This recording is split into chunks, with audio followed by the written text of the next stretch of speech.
siempre tienen que proyectar que esa torta sea invertible en las siguientes rondas de inversión. Y a eso se le suele llamar equity management.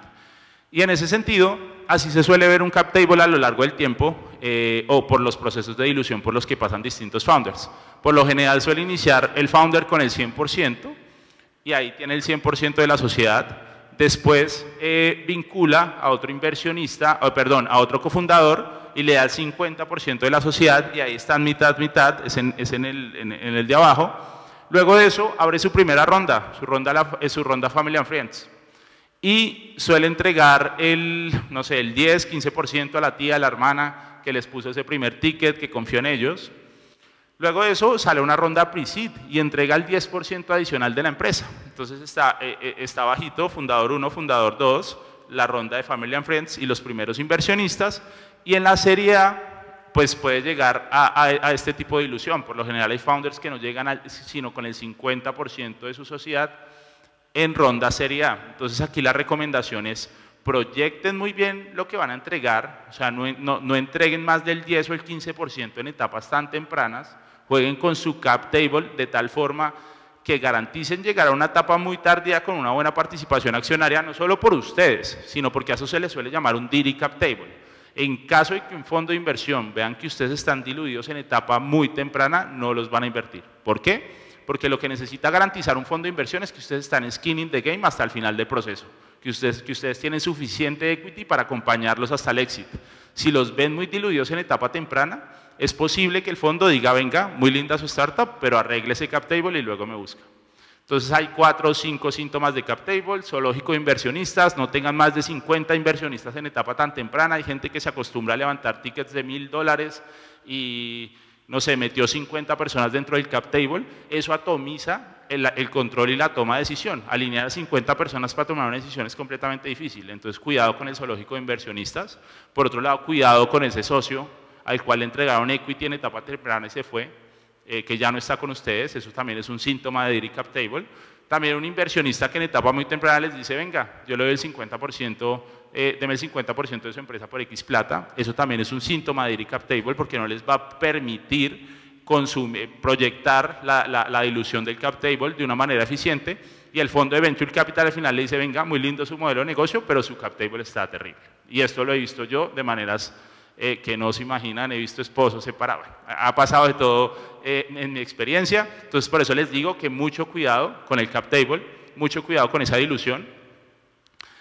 Otros ejemplos de dilusión, hay founders que llegan a etapas tardías con un buen porcentaje de la empresa, el caso de Airbnb es tremendo, el caso de Mark Zuckerberg también es tremendo, son founders que por más de que se diluyeron, no perdieron el control accionario de su sociedad.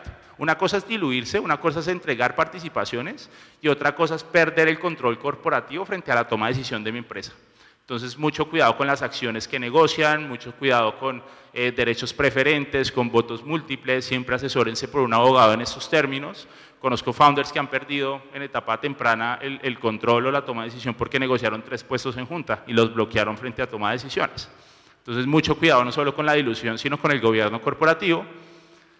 Y en ese sentido, pues negociar con incertidumbre implica hablar desde la valoración o hablar desde el cap table, entonces siempre negocien proyectando mucho su cap table y mucho cuál puede ser esa posible valoración. Me gustaría arrancar con vehículos de Venture Capital y estos suelen ser instrumentos, no sé si acá hay alguna pregunta, duda. ¿Tenemos? ¿O todo bien?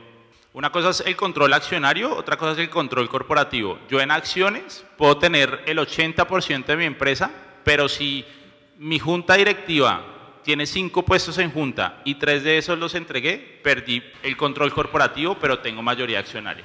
Entonces, mucho cuidado con proyectar dilución, cuidar el cap table, pero también cuidar cómo se gestionan y se toman las decisiones en junta directiva o en asamblea. Por lo general en Estados Unidos hay un board de 5 personas, entonces cuidado con darle 3 puestos al investor, porque ahí les va a bloquear toma de decisiones así ustedes tengan mayorías accionarias. Entonces es muy buena pregunta. Vehículos de Venture Capital. Entonces, para levantar plata en Venture Capital, pues lo primero es que tienen que aprender a negociar sus rondas de inversión sin el abogado y sin el financiero debajo del brazo, al menos teniendo nociones básicas de lo que es cada instrumento y de lo que implica levantar plata en cada vehículo. por lo general suelen haber tres vehículos en términos de venture capital. Por un lado está el equity, y el equity supone que yo estoy de acuerdo con la valoración con el inversionista. Entonces yo digo que mi startup cuesta 10 millones de dólares, el inversionista dice, listo, cuesta 10 millones de dólares, yo le pongo $1 millón y a cambio de ese $1 millón usted me va a dar el 10%. Pero eso no pasa nunca. O al menos en etapas muy tempranas no pasa nunca. Porque la incertidumbre de valorar una startup, pues no hay un método claro, no hay un método científico, hay métodos de contraste, a cuánto está levantando el mercado, a cuánto está levantando la competencia.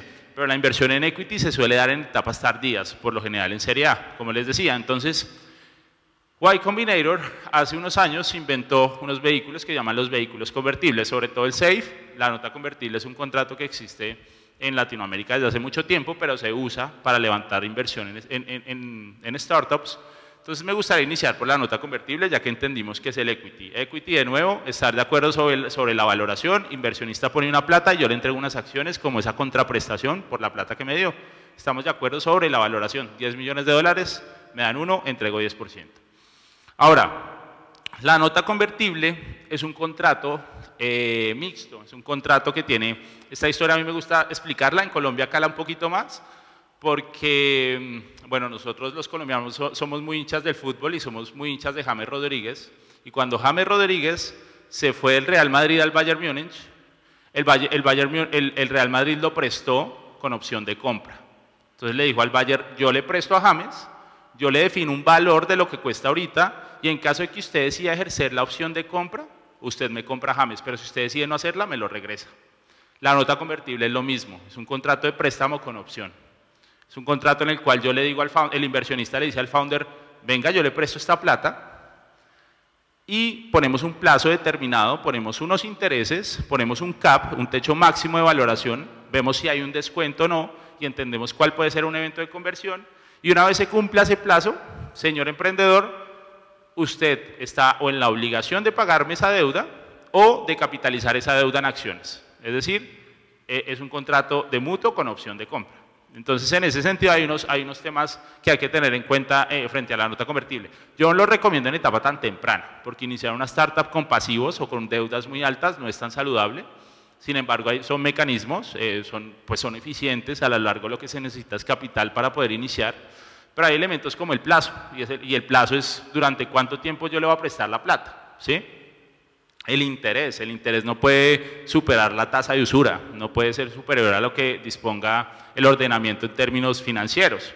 El CAP es el techo máximo. Uno, es un mecanismo de protección de cara al inversionista. El CAP es ese techo máximo de valoración que yo le voy a aplicar al inversionista. Entonces, si yo aplico un CAP de 5 millones de dólares, si mi startup cuesta 10 millones de dólares en el futuro, al inversionista le va a aplicar 5 millones de dólares. ¿Eso qué quiere decir? Que estoy protegiendo que su participación mínima tenga relación con los 5 millones de dólares del CAP. El descuento es un descuento sobre la valoración final. Y el evento de conversión suele definirse a nivel de estos documentos en la próxima ronda. Entonces, ¿para qué sirven estos convertibles en últimas? Para que ni el inversionista ni yo decidamos cuánto cuesta la startup, sino quien nos dice cuánto cuesta la startup es la próxima ronda de inversión, es decir, el mercado. El mercado me va a decir cuánto cuesta la startup. Yo no lo estoy diciendo, inversionista no lo está diciendo, quien me lo va a decir es la próxima ronda. Si yo tengo un CAP de X% o de X porcentaje, o tengo una valoración de X porcentaje en la próxima ronda, ese va a ser mi futuro evento de conversión. Creo que en el SAFE puede quedar un poquito más claro. El CAP, de nuevo, techo de valoración de cara al inversionista, ojo con negociar CAP y descuento, no lo recomiendo porque es entregar muy buenas condiciones al investor. El CAP, recordemos, si negocio un CAP de 5 millones de dólares, si hace CAP, le aplico un descuento del 20%, el techo máximo de valoración para el inversionista será de 4 millones de dólares, no de 5. ¿Qué pasa si la startup cuesta más? ¿Qué pasa si la próxima ronda la levanta a 10 millones de dólares? Que para el inversionista no va a aplicar los 10, sino van a aplicar los 4, y eso implica que si me dio $1 millón, por esos 10 millones de dólares que hubiese podido costar mi startup, solo me hubiese diluido un 10%, pero como apliqué CAP y descuento y mi valoración frente al inversionista fue de 4 millones de dólares, estoy entregándole casi un 25%. Entonces, cada palabrita, CAP, descuento, pre-money, post-money, esto lo podemos profundizar si quieren, después conversamos, pero puede implicar mucho en términos de la dilución que ustedes están proyectando como fundadores. El descuento, una reducción a la valoración. Y por último me gustaría hablar del SAFE, que es el más bonito, que es el invento, como les decía, este sí fue el que se inventó Y Combinator hace algunos años, donde esto ya no supone que sea un préstamo, esto ya no es un contrato de mutuo con opción, esto es un contrato, en Latinoamérica se suele manejar como un anticipo para futura capitalización. Y eso tiene el mismo supuesto, y es que el inversionista y el emprendedor no están de acuerdo sobre la valoración. ¿Listo? Pero entonces lo que dice el inversionista es, venga, yo le entrego plata hoy y usted me da acciones en el futuro. ¿En el futuro cuándo? Cuando suceda el evento de conversión, cuando suceda la próxima ronda. Entonces, ¿quién nos va a decir cuánto cuesta la startup? La próxima ronda de inversión. Ni usted ni yo tenemos razón ahorita. ¿Quién nos va a decir realmente cuánto puede llegar a costar su startup? El mismo mercado, el siguiente inversionista en la próxima ronda. Y aquí se suelen definir elementos como el CAP, de nuevo, techo máximo de valoración, y el descuento, lo que se le aplica o el descuento que se aplica sobre esa valoración real, de nuevo, no negocien ambos. Y el evento de conversión puede ser un evento de conversión calificado o no calificado, puede ser la próxima ronda de inversión o puede ser la próxima serie A que se levante con el primer ángel inversionista. O sea, puede ser tan tácito o puede ser tan abierto como se quiera. Otras recomendaciones cuando estén cerrando una ronda de inversión, mucho ojo con entregar acciones especiales, mucho ojo con entregar puestos en junta directiva, a menos de que sea un key player, ¿no? O sea, aquí lo que les estoy diciendo es nunca le van a entregar un puesto o en junta directiva a ningún investor, depende. Y depende qué tan hands-on esté el inversionista dentro del business, o depende qué tanta incidencia o qué tanto conozca la industria, o si ustedes realmente lo quieren tomando decisiones con ustedes. Aquí mi recomendación sobre todo va dirigida así. Es un inversionista que solo money, pues no le den puesto en junta directiva, pero si es smart money, pues denle un puesto en junta directiva. Es sobre todo cuidar muy bien con quién se están sentando a pensar el futuro de su empresa. Y por otro lado, pues tampoco en etapas tempranas no intenten o no negocien cláusulas anti. En el mundo se da en Estados Unidos. Es decir, casi el 55% de los recursos que se utilizan o se colocan en Venture Capital vienen de Estados Unidos y se están colocando allá. Y esta es una realidad que nos toca a todos los Latino Founders. Entonces, ¿qué suele pasar en ese sentido? Y es que cuando un founder está pensando en levantar una ronda superior a los $100.000, pues tendrá que ir a tocar puerta de inversionistas extranjeros, salvo que tenga un muy buen network en términos de Angel Army y pueda asociar varios advisors. Pero la realidad es que la gran mayoría de fundadores que quieren levantar una ronda superior a los $100.000, pues les toca ir a tocarle puertas a un fondo mexicano, a un fondo argentino, a un fondo colombiano, y esta es una realidad de todos los founders de todos los países latinoamericanos. El mexicano se va a Estados Unidos a tocarle la puerta al fondo de Silicon Valley, el colombiano se va a México a tocarle la puerta al fondo de Ciudad de México, y este es un efecto pues que no solo se replica en todas las jurisdicciones de Latinoamérica, sino que es real. Y en ese sentido, el buscar plata de jurisdicciones o de actores internacionales, yo me voy a robar una agüita, déjenme un segundo. Entonces, el salir a buscar plata de fondos que están en jurisdicciones internacionales implica un playbook diferente, implica una manera distinta de hacer acercamientos a fondos de Venture Capital. Y lo cierto es que fondos de Venture Capital o inversionistas extranjeros no suelen invertir en estructuras latinoamericanas. No suelen invertir en sociedades colombianas, bolivianas, argentinas, chilenas, y esto no tiene que ver con algo, con una distancia étnica para nada. Eso tiene que ver con que no hay condiciones hoy en día para los fondos extranjeros para invertir en sociedades latinoamericanas. ¿Y por qué? Por 3 razones fundamentalmente. La primera, falta de eficiencias fiscales frente a un exit, es decir, se puede quedar mucha plata en un exit, en una salida, ya sea vía un M&A o vía una IPO, en una jurisdicción colombiana. Por ejemplo, un founder que vende su empresa en Colombia se les puede quedar el 40% en impuestos pagándole al fisco. Y en ese sentido, para cualquier fondo de Venture Capital eso no es aceptable. Segundo, son jurisdicciones inestables. Argentina, Venezuela, Colombia, pues suben sus cargas impositivas año a año. Digamos que no hay una tendencia hacia dónde se va a comportar la normativa, quienes están en el poder, y en ese sentido los fondos necesitan asegurar al menos dónde están colocando la plata.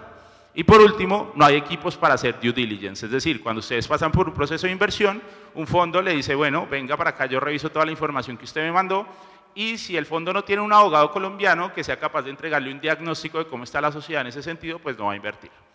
Entonces, lo cierto es que existen jurisdicciones extranjeras a las cuales toca acercarse en algún momento, y lo ideal es iniciar con una estructura corporativa bien consolidada, ¿no? Lo ideal es Delaware, no sé, ¿a quién ha escuchado Delaware como una posible jurisdicción para incorporarse? Y seguramente también Caimán. Entonces, lo ideal es iniciar con la estructura, Caimán, Delaware, sociedades latinoamericanas, ya vamos a hablar un poquito de eso.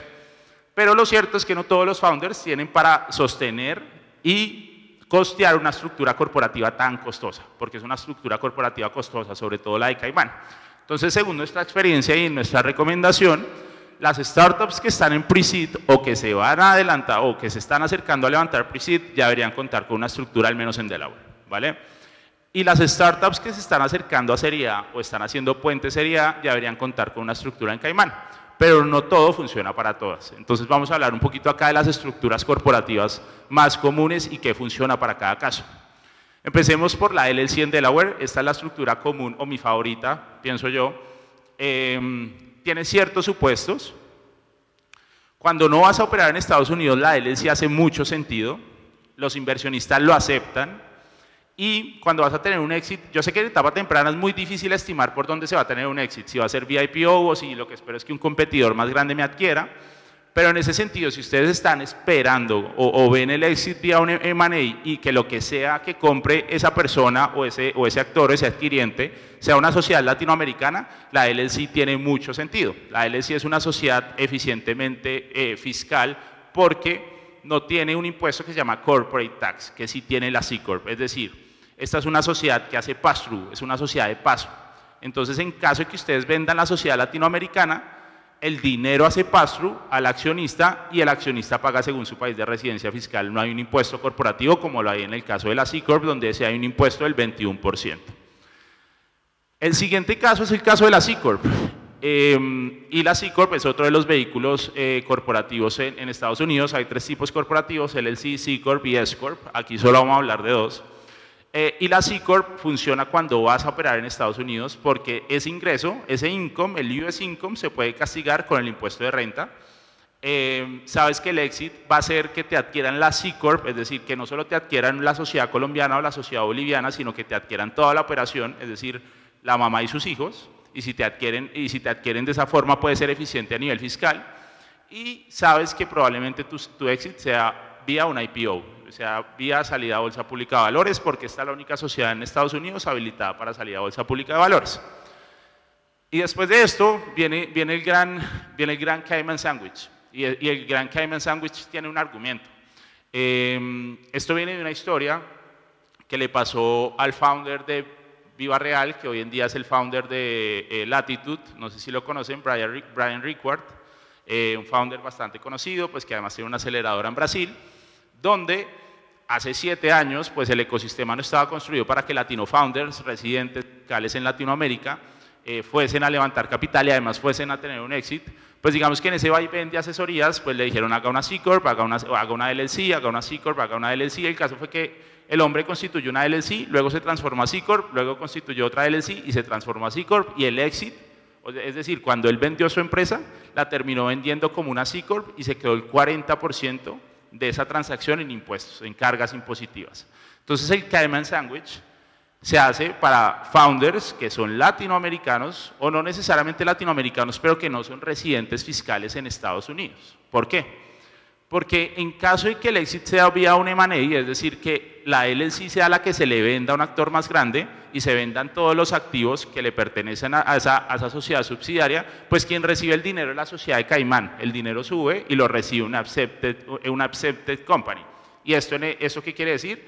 Que en Caimán no se paga impuestos. Caimán es una jurisdicción free tax. Y en ese sentido, pues se hace completamente eficiente tanto para un fondo de inversión como para un founder, pues pensar en Cayman como un camino o como una salida para tener ciertas eficiencias fiscales y que al final todo ese trabajo de 7, 8 años pues se vea con buenos rendimientos, porque imagínense dejarle 40% al estado de Delaware cuando ni siquiera operaste en Delaware, sino operaste en Latinoamérica. Entonces, el Cayman Sandwich es una figura bastante eficiente, pero es muy costosa de hacer, es muy costosa de mantener, y sobre todo las eficiencias fiscales las van a percibir de cara a un exit y no en etapas tempranas. Entonces yo recomiendo hacerlo pre-Serie A o puente Serie A. Digamos que no es tan difícil de hacer.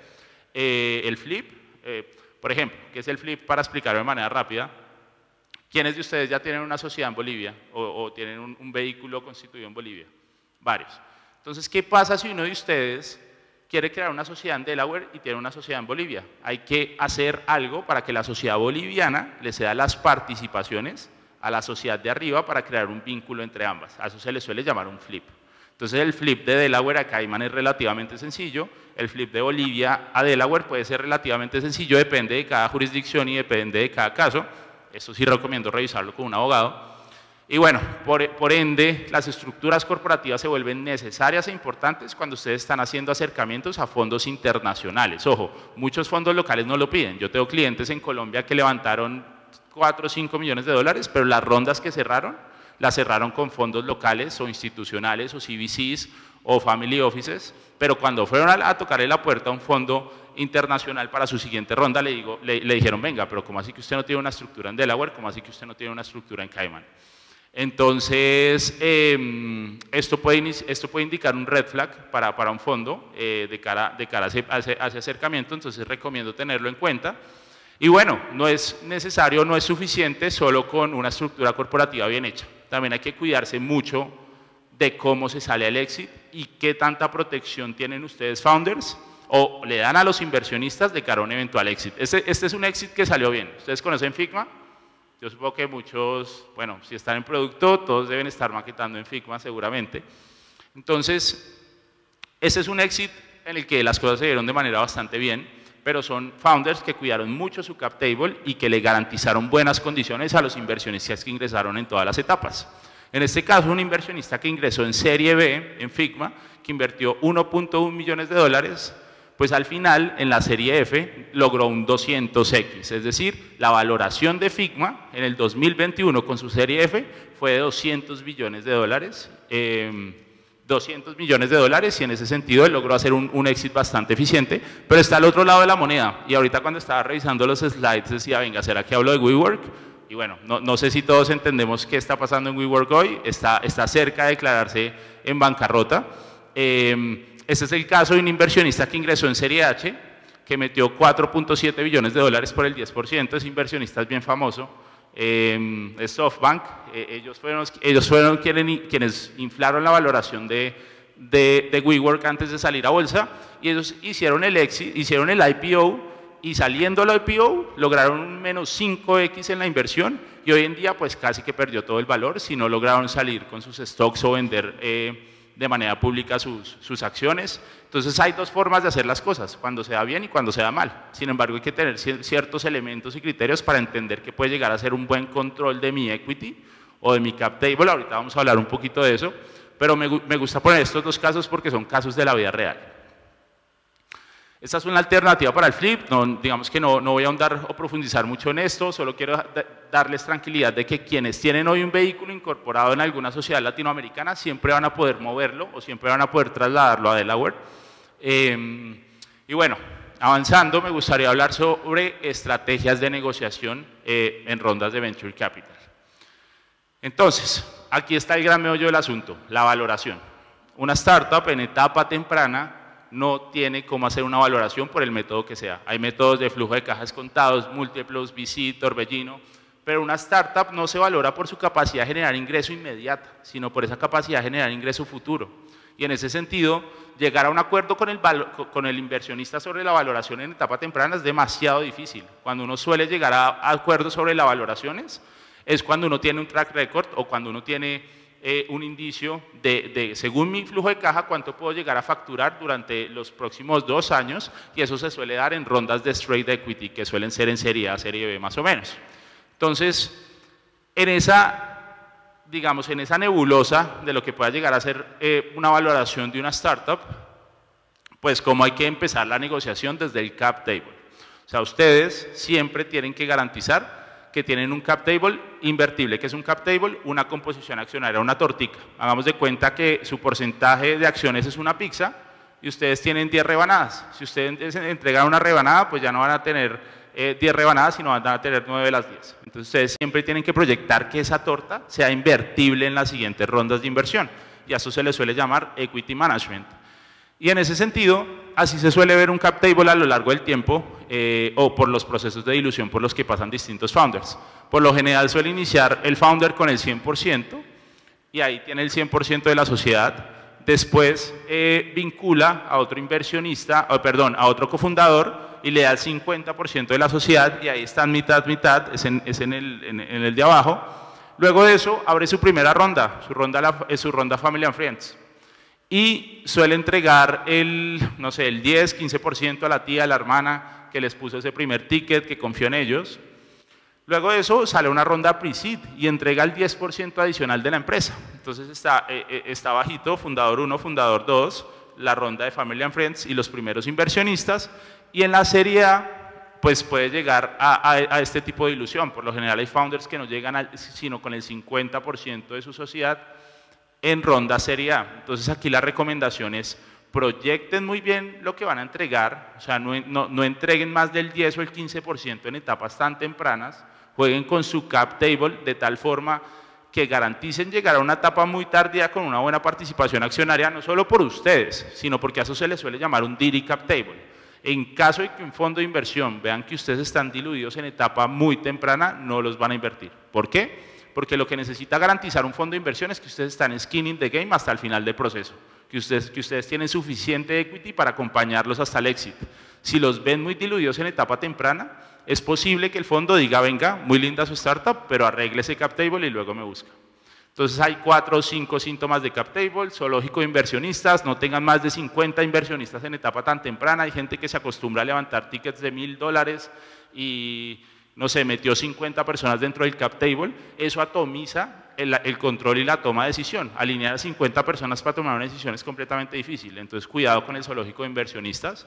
Por otro lado, cuidado con ese socio al cual le entregaron equity en etapa temprana y se fue, que ya no está con ustedes, eso también es un síntoma de DD cap table.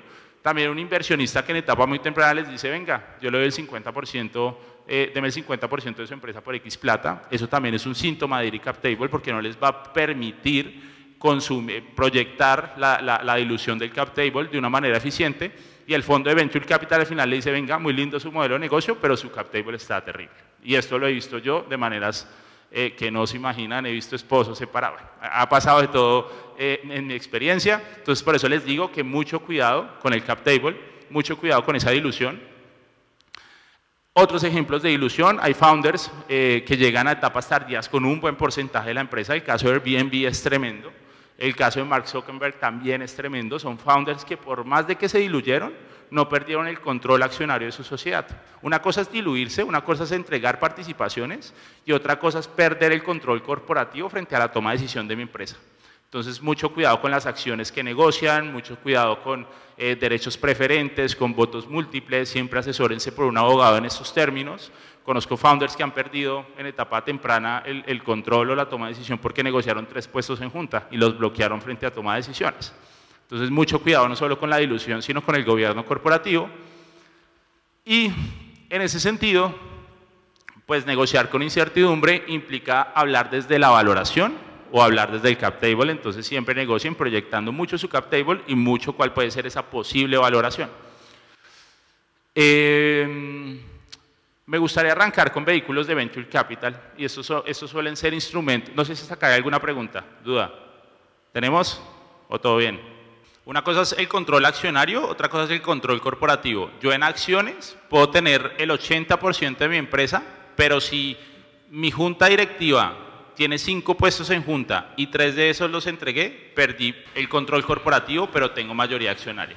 Entonces, mucho cuidado con proyectar dilución, cuidar el cap table, pero también cuidar cómo se gestionan y se toman las decisiones en junta directiva o en asamblea. Por lo general en Estados Unidos hay un board de 5 personas, entonces cuidado con darle 3 puestos al investor, porque ahí les va a bloquear toma de decisiones así ustedes tengan mayorías accionarias.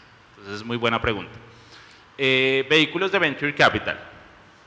Entonces, para levantar plata en Venture Capital, pues lo primero es que tienen que aprender a negociar sus rondas de inversión sin el abogado y sin el financiero debajo del brazo, al menos teniendo nociones básicas de lo que es cada instrumento y de lo que implica levantar plata en cada vehículo.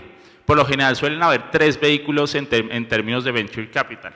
Por un lado está el equity, y el equity supone que yo estoy de acuerdo con la valoración con el inversionista. Entonces yo digo que mi startup cuesta 10 millones de dólares, el inversionista dice, listo, cuesta 10 millones de dólares, yo le pongo $1 millón y a cambio de ese $1 millón usted me va a dar el 10%. Pero eso no pasa nunca. O al menos en etapas muy tempranas no pasa nunca. Porque la incertidumbre de valorar una startup, pues no hay un método claro, no hay un método científico, hay métodos de contraste, a cuánto está levantando el mercado, a cuánto está levantando la competencia.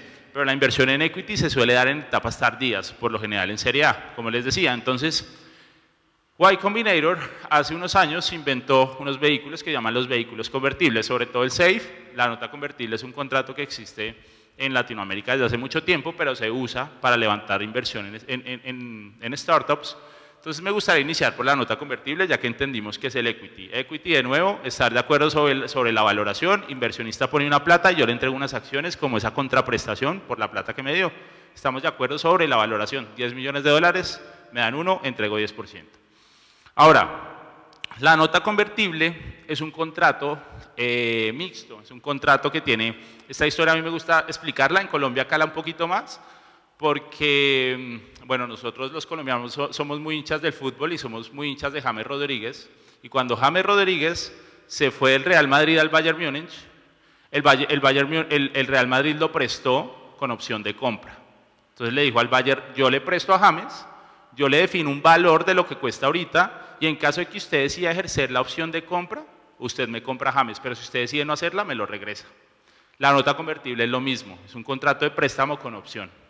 Es un contrato en el cual yo le digo el inversionista le dice al founder, venga, yo le presto esta plata, y ponemos un plazo determinado, ponemos unos intereses, ponemos un cap, un techo máximo de valoración, vemos si hay un descuento o no, y entendemos cuál puede ser un evento de conversión, y una vez se cumpla ese plazo, señor emprendedor, usted está o en la obligación de pagarme esa deuda o de capitalizar esa deuda en acciones. Es decir, es un contrato de mutuo con opción de compra. Entonces, en ese sentido, hay unos temas que hay que tener en cuenta frente a la nota convertible. Yo no lo recomiendo en etapa tan temprana, porque iniciar una startup con pasivos o con deudas muy altas no es tan saludable. Sin embargo, son mecanismos, son eficientes, a lo largo lo que se necesita es capital para poder iniciar. Pero hay elementos como el plazo, y el plazo es durante cuánto tiempo yo le voy a prestar la plata, ¿sí? El interés no puede superar la tasa de usura, no puede ser superior a lo que disponga el ordenamiento en términos financieros. El CAP es el techo máximo. Uno, es un mecanismo de protección de cara al inversionista. El CAP es ese techo máximo de valoración que yo le voy a aplicar al inversionista. Entonces, si yo aplico un CAP de 5 millones de dólares, si mi startup cuesta 10 millones de dólares en el futuro, al inversionista le va a aplicar 5 millones de dólares. ¿Eso qué quiere decir? Que estoy protegiendo que su participación mínima tenga relación con los 5 millones de dólares del CAP. El descuento es un descuento sobre la valoración final. Y el evento de conversión suele definirse a nivel de estos documentos en la próxima ronda. Entonces, ¿para qué sirven estos convertibles en últimas? Para que ni el inversionista ni yo decidamos cuánto cuesta la startup, sino quien nos dice cuánto cuesta la startup es la próxima ronda de inversión, es decir, el mercado. El mercado me va a decir cuánto cuesta la startup. Yo no lo estoy diciendo, inversionista no lo está diciendo, quien me lo va a decir es la próxima ronda. Si yo tengo un CAP de X% o de X porcentaje o tengo una valoración de X porcentaje en la próxima ronda, ese va a ser mi futuro evento de conversión. Creo que en el SAFE puede quedar un poquito más claro. El CAP, de nuevo, techo de valoración de cara al inversionista, ojo con negociar CAP y descuento, no lo recomiendo porque es entregar muy buenas condiciones al investor. El CAP, recordemos, si negocio un CAP de 5 millones de dólares, si hace CAP le aplico un descuento del 20%, el techo máximo de valoración para el inversionista será de 4 millones de dólares, no de 5. ¿Qué pasa si la startup cuesta más? ¿Qué pasa si la próxima ronda la levanta a 10 millones de dólares? Que para el inversionista no va a aplicar los 10, sino van a aplicar los 4, y eso implica que si me dio $1 millón, por esos 10 millones de dólares que hubiese podido costar mi startup, solo me hubiese diluido un 10%, pero como apliqué CAP y descuento y mi valoración frente al inversionista fue de 4 millones de dólares, estoy entregándole casi un 25%. Entonces, cada palabrita, CAP, descuento, pre-money, post-money, esto lo podemos profundizar. Si quieren, después conversamos, pero puede implicar mucho en términos de la dilución que ustedes están proyectando como fundadores. El descuento, una reducción a la valoración, Y por último me gustaría hablar del SAFE, que es el más bonito, que es el invento, como les decía, este sí fue el que se inventó Y Combinator hace algunos años, donde esto ya no supone que sea un préstamo, esto ya no es un contrato de mutuo con opciones, esto es un contrato, en Latinoamérica se suele manejar como un anticipo para futura capitalización. Y esto tiene el mismo supuesto, y es que el inversionista y el emprendedor no están de acuerdo sobre la valoración, ¿listo? Pero entonces lo que dice el inversionista es, venga, yo le entrego plata hoy y usted me da acciones en el futuro. ¿En el futuro cuándo? Cuando suceda el evento de conversión, cuando suceda la próxima ronda. Entonces, ¿quién nos va a decir cuánto cuesta la startup? La próxima ronda de inversión. Ni usted ni yo tenemos razón ahorita. ¿Quién nos va a decir realmente cuánto puede llegar a costar su startup? El mismo mercado, el siguiente inversionista en la próxima ronda. Y aquí se suelen definir elementos como el CAP, de nuevo, techo máximo de valoración, y el descuento, lo que se le aplica o el descuento que se aplica sobre esa valoración real, de nuevo, no negocien ambos. Y el evento de conversión puede ser un evento de conversión calificado o no calificado, puede ser la próxima ronda de inversión o puede ser la próxima serie A que se levante con el primer ángel inversionista. O sea, puede ser tan tácito o puede ser tan abierto como se quiera. Otras recomendaciones cuando estén cerrando una ronda de inversión, mucho ojo con entregar acciones especiales, mucho ojo con entregar puestos en junta directiva, a menos de que sea un key player, ¿no? O sea, aquí lo que les estoy diciendo es nunca le van a entregar un puesto o en junta directiva a ningún investor, depende. Y depende qué tan hands-on esté el inversionista dentro del business, o depende qué tanta incidencia o qué tanto conozca la industria, o si ustedes realmente lo quieren tomando decisiones con ustedes. Aquí mi recomendación sobre todo va dirigida así. Es un inversionista que solo money, pues no le den puesto en junta directiva, pero si es smart money, pues denle un puesto en junta directiva. Es sobre todo cuidar muy bien con quién se están sentando a pensar el futuro de su empresa. Y por otro lado, pues tampoco en etapas tempranas no intenten o no negocien cláusulas antidilución, porque eso que proyecta que ustedes se diluyen y el fondo no se diluye cada vez que se emite más equity. Entonces, mucho cuidado con esto. Y bueno, un bonus track antes de irme. Me gustaría hablarles rápidamente de due diligence, no es un tema fácil. El due diligence pues supone que en un proceso de inversión en el cual ustedes ya hayan avanzado en conversaciones con un fondo, el fondo después de ver el deck, después de ver los términos, pues lo que les va a decir es venga, muy lindo todo, pero déjeme revisar que todo lo que usted me dice tiene relación con el estado actual de su empresa. Entonces ustedes probablemente van a tener que documentar o preparar un data room, ya vamos a ver un par de ejemplos de data room, pero por lo general, pues tiene que ver después de las etapas en las que el inversionista se conoce con la startup, tienen que tener organizado un data room, tienen que entender cuál es el scope de ese due diligence, tienen que, después de eso, pues hay un informe de due diligence, esto lo suelen revisar abogados, les mostraré cómo se ve un due diligence de un fondo o de varios fondos a los cuales les hemos hecho intervención en algunas startups para entregarles diagnóstico y decirles, venga, esta startup es invertible o no es invertible, y qué pasa el post due diligence.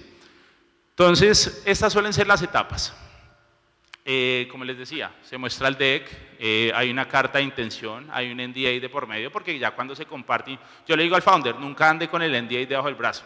O sea, usted para darle pitch a un vecino le puede pasar un NDA porque el fondo no se dedica a copiar modelos de negocio, el fondo se dedica a invertir. Entonces no anden con un NDA debajo del brazo, es una mala práctica, pero háganlo después de que estén compartiendo información confidencial de la empresa, es decir, después de que pasen el data room. Luego del due diligence, pues lo que se entrega es un diagnóstico, se puede dar la firma o la concreción del acuerdo de inversión. Aquí antes hablaban en un panel de que hasta no tener el documento firmado, pues no se celebra, y eso es completamente cierto. Yo he visto tratos que se han caído en el due diligence por no estar, porque tienen un equity muy diluido o porque tienen una multa que no se habían dado cuenta o no habían percibido con el fisco. Entonces, mucho ojo con la documentación, con la firma de estos acuerdos, de estos contratos, y también pues después vendrá el cierre. Lo primero que tienen que habilitar es acceso a un data room. Entonces esto se puede ver de dos formas, ¿no? Por un lado, la carpetica en Drive, organizada en temas financieros. Por lo general se suelen ver 4 aspectos: temas financieros, plan de negocio, temas legales o temas tributarios, pero eso depende del stage. Una startup en etapa temprana no va a tener mucho problema en documentar cuáles son sus documentos en términos de due diligence porque son muy jóvenes. pero imagínense una startup que lleva 5 o 6 años, que tiene procesos, una startup B2C, como por ejemplo Rappi, ¿cuántos procesos no tendrá abiertos de PQRs al consumidor porque no le entregaron un pedido, entre otras cosas? Entonces un due diligence para una startup en etapa muy tardía es muy distinto a una startup en etapa temprana. Por lo general yo suelo recomendar en temas legales enfocarse en 4 aspectos. Temas corporativos, tener al día todos los temas corporativos, presentación de asambleas, un equity bien proyectado, sus temas contractuales, es decir, si son una plataforma, si son un software as a service, pues tener un buen contrato de software as a service, unos términos y condiciones, una política de privacidad de datos personales, que eso por lo general son temas de compliance. Por otro lado, se suele recomendar tener los temas tributarios al día, sus obligaciones fiscales pagas, y en ese sentido, digamos que esos son los 3 aspectos fundamentales. Bueno, y si tienen colaboradores, los temas laborales pues bien documentados, sus empleados bien afiliados, pues depende del tipo o modelo de contratación. O la segunda alternativa para tener un due diligence, y esto se ve muy bonito, es en Notion. Hay distintas plantillas en Notion para descargarse un buen data room. Eso le da signaling al VC que ustedes están medio profesionalizados para levantar plata. Entonces, si quieren un modelito, me avisan y yo se los puedo enviar. Y esto es como se suele ver un data room. ¿Qué suele tener? Contratos, propiedad intelectual protegida, un buen acuerdo de accionistas, protección en materia de data o de política de privacidad de datos personales, y los documentos financieros bien presentados al día. Estos son como los basics esenciales que se deben tener en un data room. Y así es como se suele presentar un informe de due diligence. Se suelen entregar una semaforización, banderitas rojas, amarillas y verdes, donde lo que hace el abogado, o nosotros en nuestro caso al hacer due diligence de distintas startups o compañías, lo que entramos es a revisar toda esa documentación y empezamos a levantar alarmas. Empezamos a levantar una alarma verde, una alarma amarilla y una alarma roja. La amarilla es que probablemente eso se pueda subsanar. Le decimos al founder, venga, preste la atención a este tema, subsánelo, vaya y proteja su marca. Pero los temas rojos son los que cualquier VC ve en rojo y dice, venga, ¿por qué? Y ahí es donde nosotros le decimos, venga, no es viable invertir en esta startup por esto, esto y esto. Y los temas verdes son en los que la startup está de manera o de forma bien calificada. Y esto es lo que suele ver un fondo de inversión o un comité de inversión antes de colocar realmente un ticket. Y así se suele ver un due diligence. En etapas tan tempranas no es común. Hay ángeles que no suelen pedir due diligence. Sin embargo, cada vez en etapas más tempranas, hace 2 años, a ningún fondo le importaba el due diligence. Hoy en día, no sé si conocieron el caso de NFX, que es este exchange que levantó un poco de plata y nunca le hicieron due diligence y se llevó una cantidad de plata de sus usuarios que invirtieron. Fue un escándalo en Silicon Valley, y una de las grandes preguntas que le hicieron a los fondos de Venture Capital que metieron plata en NFX fue, usted le revisó la documentación, y nunca revisaron nada. Entonces cada vez los fondos están un poquito más cuidadosos con esto en etapas tempranas. En pre-seed es sencillo, ya en etapas más avanzadas puede ser un poco más complejo. Y sin más, pues esa era mi presentación del día de hoy. Yo quiero saber si hay preguntas, dudas, si queremos habilitar 1 o 2 minuticos para Q&A, y si no, pues nada, muchísimas gracias por acompañarnos.